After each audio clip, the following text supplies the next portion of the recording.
सध्या पाहतो की मराठा योद्धा मनोज जरांगे पाटील यांचं जे काय आंदोलन आहे ते 29 ऑगस्ट रोजी आझाद मैदानावर मुंबई या ठिकाणी होणार आहे आणि त्याच अनुषंगाने सध्या प्रत्येक गावांमध्ये मराठा सेवकांच्या बैठका सुद्धा पार पडताना सुद्धा पाहायला मिळतात। सध्या आपल्यासोबत गंगाधर नाना काळकुटे आपल्यासोबत मराठा सेवक आपण त्यांच्याकडून जाणून घेणार आहोत नेमकी आंदोलनाची दिशा कशी असणार आहे, हा जो काही जो काही मार्ग आहे मुंबई वारीचा तो कसा असणार आहे हे सुद्धा पाहणं औचित्याचं ठरणार आहे आणि सध्या कोणत्या कोणत्या गावामध्ये बैठका झाल्यात, कशा बैठकीचं स्वरूप आहे हे सुद्धा पाहणं औचित्याचं ठरणार आहे। नाना काय सांगाल, 29 ऑगस्टला मनोज जरांगे पाटील उपोषण आंदोलन त्या ठिकाणी सुरू करणार आहेत मुंबई या ठिकाणी, नेमकं सध्या बैठका सुरू आहेत, कशा प्रकारच्या बैठका सुरू आहेत, काय आहे?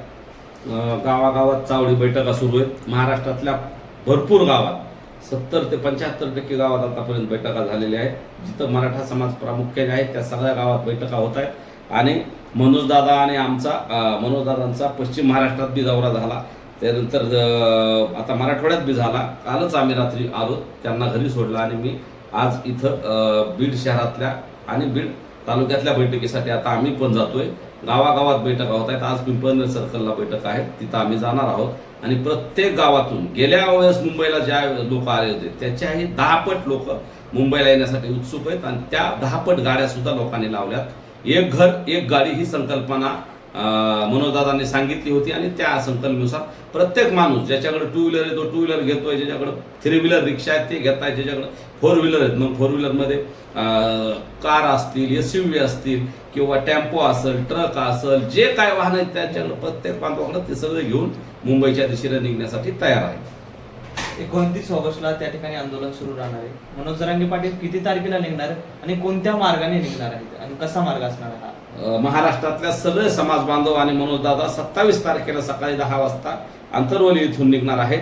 पैठण मार्गे, पांढरे पूल मार्गे अहमदनगर म्हणजे आताचं अहिल्यानगर इथं येणार। अहिल्यानगरहून जे आपली छत्रपती शिवाजी महाराजांची जन्मभूमी आहे शिवनेरी, तिथं मुक्काम असणार आहे पहिल्या दिवसा 27चा आणि दुसऱ्या दिवशी सकाळी उठून लगेच दादा चाकण मार्गे राजगुरुनगर, पूर्वीचं खेड राजगुरुनगरला जाणार, तिथून चाकण आणि त्यानंतर लोणावळा, खंडाळा, त्याच्यानंतर वाशी आणि आझाद मैदान असा हा दौरा आहे आणि डायरेक्ट 28 तारखेला संध्याकाळी मनोजदादा तिथं आझाद मैदानावर मुक्कामी थांबणार आहेत आणि सकाळी उठल्यानंतर ते 29ला उपोषण सुरू करणार आहे। नेमकं आंदोलन कशा प्रकारचं असणार आहे? उपोषणाला त्या ठिकाणी मराठा सेवक, मराठा बांधव सुद्धा उपोषणाला बसणार आहेत का?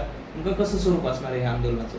सध्या तर मनोजदादाच आंदोलनाला बसणार आहेत आणि बाकी सगळेजण, काही लोक सोडवायला येत आहेत, काही लोक तिथं आंदोलनाला धरण्यासाठी आणि मनोजदादाला पाठिंबा देण्यासाठी येत आहेत। परंतु मनोजदादांचं एकट्याचं आमरण उपोषण आहे आणि आता आम्ही सगळेजणच त्यांना आम्हीही उपोषण करण्याची परवानगी मागतो। जर दादांनी आम्हालाही परवानगी दिली तर आम्ही उपोषणाला बसू किंवा दुसरी काही नियोजनाची जबाबदारी आमच्यावर दिली तर मग आम्हाला उपोषणाला बसता येणार नाही, तर बाकीच्या नियोजनात आम्हाला राहावं लागेल।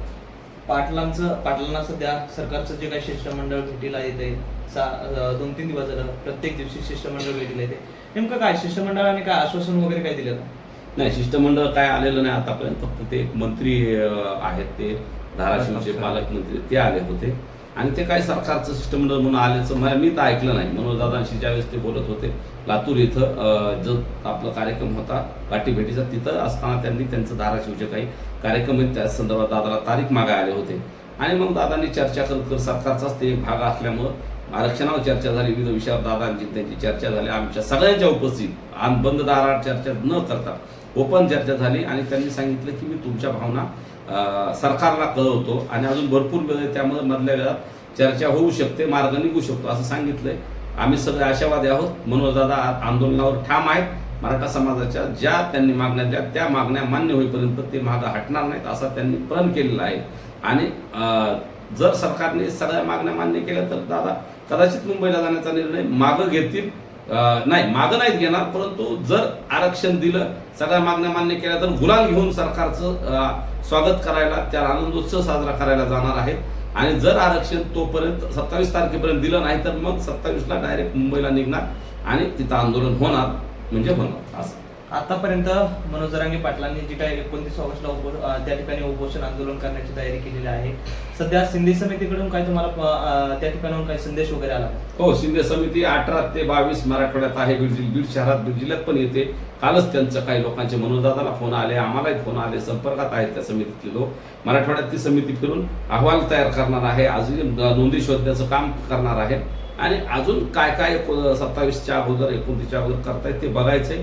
आम्ही सुद्धा शिंदे साहेब समितीला मी भेटणार आहे, मनोजदादा सुद्धा शिंदे समितीला 21-22 तारखेला भेटणार आहेत असं सध्या तरी दादांनी काल त्यांना फोनवर सांगितलंय आणि आम्ही सगळे शिंदे समितीला आमचं सगळं म्हणणं मांडणार आहे आणि नंतर जो निर्णय होईल तो जर सकारात्मक निर्णय झाला तर सरकारचं अभिनंदन करायला मुंबईत जाणार, नाही निर्णय घेतला 27 तारखेपर्यंत तर आंदोलन करायला मुंबईला जाणार. आणि यावेळेस मराठी मागच्या वेळेस ज्यावेळेस मुंबईला गेले होते त्याच्यापेक्षा 10 पट मराठी जास्त मुंबईला निघणार आहेत आणि एक घर एक गाडी ही संकल्पना घेऊन प्रत्येक माणूस या नियोजनात लागला आहे.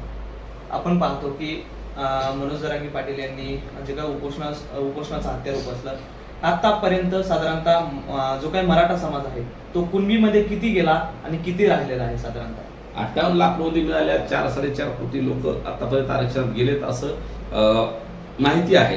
परंतु राहिलेले जे बांधव आहेत आमचे त्यांनाही आरक्षण मिळालं पाहिजे.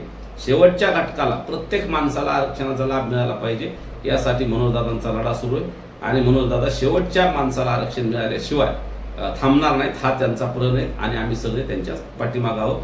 खंबीरपणे अखंड मराठा समाज त्यांच्या सोबत आहे. साधारणतः तुम्ही बीड जिल्ह्यातील आहेत, साधारणतः बीड जिल्ह्यातील किती मराठे मुंबईच्या ठिकाणी रवाना होतील असं काय शक्यता आहे? आकडा सांगता येणार नाही, परंतु मागच्या वेळेस जेवढे गेले त्यापेक्षा 10 पट जातील आणि घराघरातले प्रत्येक मराठा, फक्त महिला दादांनी सांगितलंय, महिलांना इथं थांबायचं सांगितलंय, लहान मुलं आणि महिला सोडतात सगळे लोक तिकडे जाणार आहेत आणि महिलांसाठी एक जबाबदारी दादांनी दिली की जर तिथं काही दगाफटका झाला, आंदोलन सरकारकडून किंवा प्रशासनाकडून दडपण्याचा प्रयत्न झाला तर मात्र इकडल्या महिला असलेल्या सगळ्या आमदाराच्या, मंत्र्याच्या, सर्वपक्षीय राज्यकर्त्याच्या घराला घेराव घालून लोकशाही मार्गानं ते सुद्धा आंदोलन करणार आहेत महिला. ही दादांनी महिलांवरती जबाबदारी सोपवली.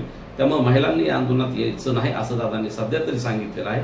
त्यामुळं सगळे पुरुष आणि सगळे तरुण बांधव मुंबईला जाणार आहेत. एक मराठा समन्वयक, एक मराठा सेवक म्हणून मराठा समाजाला नेमकं काय आव्हान असेल? माझं आव्हान असेल आपल्या माध्यमातून की महाराष्ट्रातल्या प्रत्येक मराठ्याने मुंबईत यावं. गाडी कुणी व्यवस्था करेल नाही करेल, प्रत्येकानं आपली 2 व्हीलर असेल, 4 व्हीलर असेल किंवा ST असेल, रेल्वे असेल, मिळेल त्या वाहनानं आपण सगळ्यांनी मुंबईकडे यायचंय हे आपल्या माध्यमातून आव्हान आहे. आणि महाराष्ट्रातली गेल्या 2 वर्षातली परिस्थिती बघितली आणि सध्याचा आढावा घेतल्यानंतर मोठ्या ताकदीनं प्रत्येक मराठा बांधव मुंबईसाठी येणार आहे निश्चितपणे आणि त्यांनी यावं. आपल्या येणारा सगळं पावसाचं संरक्षण करण्यासाठी यंत्र सदर सामोरं घेऊन यावं.